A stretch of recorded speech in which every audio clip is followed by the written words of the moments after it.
SIMS hospital वड़पल्ली। भाई लोग, आप लोग का बहुत ही शुक्रिया कि आप लोग ने मुझे ये मंच दिया है।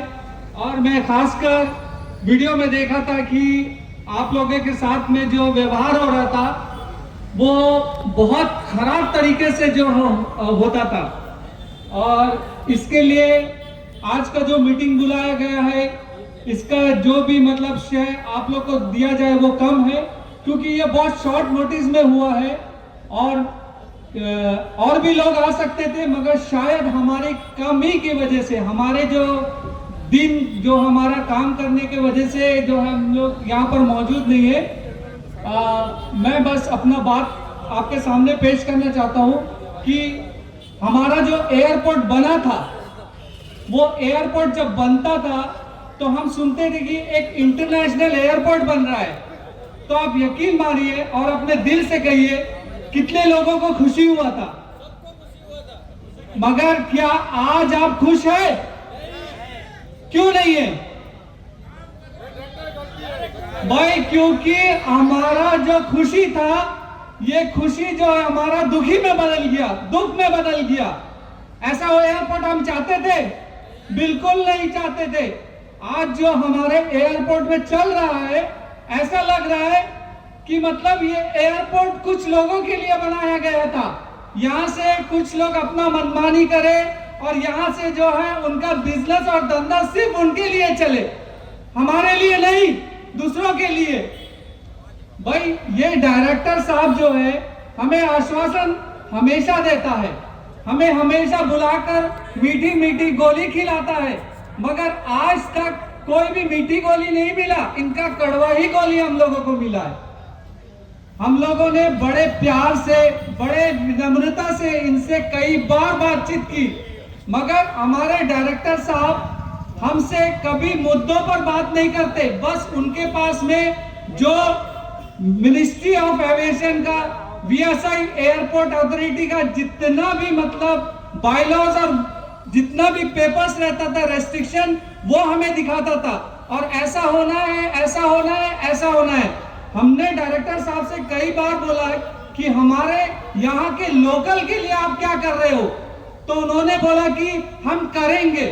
आज तक बड़ी शर्म की बात है, मुझे कहने में भी शर्म आ रहा है कि हमारे लोकल के लिए उन्होंने जगह तक नहीं दिया। ये उनकी बेशर्माई है।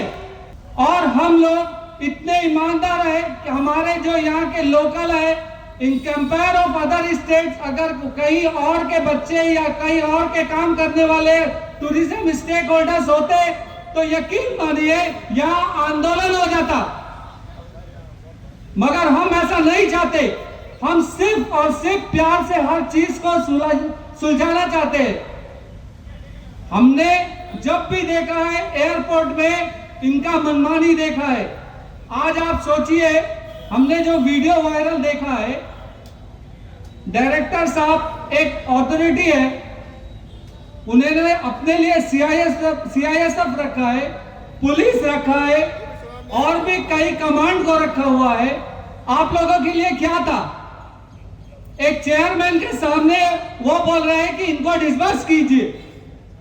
वो ऐसा कहने वाले होते कौन है? अरे कानून क्या उनके लिए, हमारे लिए नहीं है? नहीं है। कानून सबके लिए एक बराबर होता है। आज देखा कि हमारे एक एक चीज सर्कुलर में आ रहा है कि हम लोगों के साथ ऐसा होगा, हम लोगों को वो चीज नहीं दिया जाएगा, हम लोगों को दूसरे को लाकर हमारे ऊपर बैठा दिया जाएगा। हमने कई बार देखा था कि यहाँ पर टेंडर होने जा रहा था, जब शुरुआत हुआ था टेंडर में ये फेल हो गए थे। 2 से 3 बार इन्होंने टेंडर किया था, मगर टेंडर कोई भी अटेंड नहीं किया, क्योंकि इनका रेट बहुत हाई होता था। और जब हमने बात किया कि यहाँ के लोकल को टेंडर दे दिया जाए, तो वो कहते हैं कि हमारा टेंडर जो है बाद में किया जाएगा। और जब टेंडर होता है तो टेंडर के बारे में किसी को पता ही नहीं चलता। ऐसा क्यों? क्योंकि ये अपने लोगों को लाकर अपना मनमानी करना चाहते थे। और मैं अंडमान प्रशासन, अंडमान एडमिनिस्ट्रेशन के हायर अथॉरिटी को ये बोलना चाहूंगा कि हम लोगों के बारे में भी सोचना उन्हें पड़ेगा, क्योंकि जब भी देखा गया है कि एक ऑफिसर आके अपना डिपार्टमेंट में एचओडी बनकर अपना मनमानी करता है और मनमानी इतना बढ़ जाता है कि वो करप्शन में बदल जाता है। ये करप्शन कब तक होगा आप बताइए। हमारा अंडमान जो डिपेंड है एक टूरिज्म के ऊपर में डिपेंड है, यहाँ के यूथ अगर डिपेंड है वो टूरिज्म के ऊपर में डिपेंड है। अभी मैं आपको पिछली बात बताता हूँ कि हमारा जो भी कोविड का चला था, हमारे कोविड के टाइम पे आप यकीन मानिए हर एक चीज चल रहा था, साइकिल तक चल रहा था सिवाय हमारे टूरिस्ट कैब के। अगर वो चल रहा था तो सिर्फ अंडमान ऑफिसर के लिए जो उनका टू एंड फ्रो मूवमेंट के लिए चल रहा था। बाकी जितने टूरिज्म स्टेक होल्डर्स है वो घर में बैठे हुए थे, कोई भी अपना आमदनी नहीं कमा रहा था, जबकि हर एक फेरी वाला साइकिल में लेकर बस्ती बस्ती घूम रहा था। क्या हमारा गाड़ी घूम रहा था? हमारा गाड़ी कमा रहा था? हमारे गाड़ी का आमदनी हो रहा था? बिल्कुल नहीं हो रहा था। 1 रुपए का भी आमदनी हम लोगों को नहीं हो रहा था, मगर हम लोग फिर भी अपने घर को पाल रहे थे क्योंकि हमारे बच्चों का हमें फिक्र था। आज हमारा जरा सा भी अगर हमारे लिए अच्छा दिन आता था, अगर अच्छा दिन आया है तो इसके ऊपर में अगर हमें कुछ मिल रहा है तो किसी को क्यों तकलीफ हो रहा है भाई?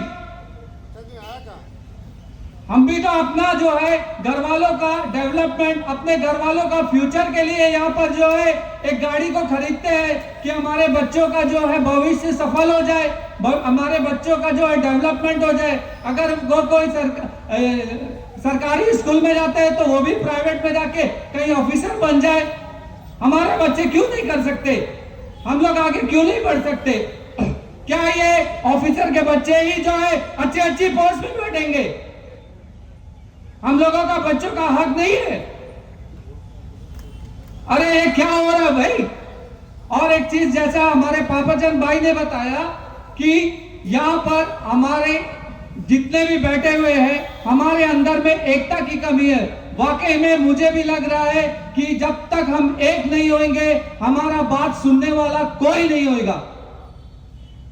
हमें भी एक होना पड़ेगा ताकि हम भी जो है अपना एकता का जो है दिखाकर उनका जो है मुंह तोड़ जवाब दे सके। आज हमारा जो अंडमान का सांसद है वो एयरपोर्ट अथॉरिटी का चेयरमैन है, आज उनको मौजूद होना चाहिए, मगर कोई बात नहीं, उनकी मौजूदगी नहीं है, मगर उन तक बात तो पहुंची जाएगी। और मैं अंडमान निकोबार एडमिनिस्ट्रेशन से हमारा जो भी है हायर अथॉरिटी, खासकर चीफ सेक्रेटरी साहब और हमारे टूरिज्म सेक्रेटरी साहब से रिक्वेस्ट करता हूं कि इस मुद्दे पर आप लोग जो है अपना विचार देखें कि क्या अंडमान में हमारे टूरिज्म के साथ में हो रहा है और टूरिज्म स्टेक होल्डर्स के साथ में जो हो रहा है। टूरिज्म स्टेक होल्डर्स जो है एक प्राइवेट ऑर्गेनाइजेशन है, ये अंडमान के टूरिज्म को जो है ग्रोथ देता है। आज देखिए अंडमान में जितना भी प्राइवेट टूरिज्म सेक्टर है, जितने भी प्राइवेट लोग काम कर रहे हैं, उनके वजह से अंडमान का जो है ग्रोथ और डेवलपमेंट हो रहा है। जितने होटल्स है वो प्राइवेट में है, काम करने वाले प्राइवेट है। एडमिनिस्ट्रेशन के पास में है क्या बताइए? सिर्फ जो है अंडमान का एडमिनिस्ट्रेशन हम लोगों से परसेंटेज चाहता है।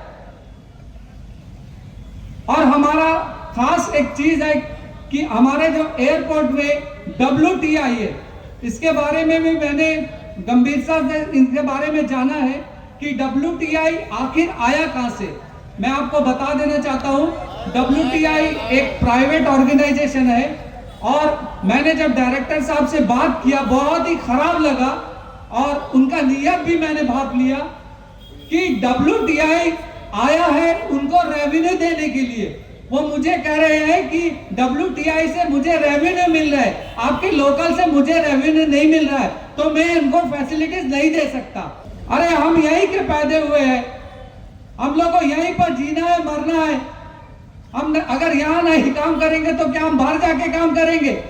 अब बताइए।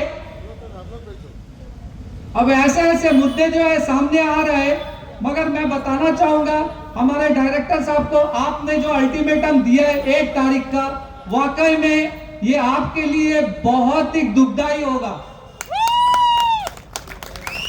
क्योंकि ये जो जमावड़ा है ना डायरेक्टर साहब, आपको थोड़ा दिख रहा होगा क्योंकि अंडमान में आज भी टूरिस्ट मौजूद है, जो बेचारे कई लोग अपना जो है काम करके घर भरते हैं, वो इस काम में लगे हुए हैं। जिस दिन उसको बुला दिया गया है ना, तो आपको उनका गिनती करना नामुमकिन हो जाएगा। ये समझ लीजिए और सोच लीजिए कि आगे आपको क्या करना है और हमारे लिए आप क्या कर सकते हैं। बस मैं अपना यहीं तक जो है बात कहकर समाप्त करता हूं। धन्यवाद।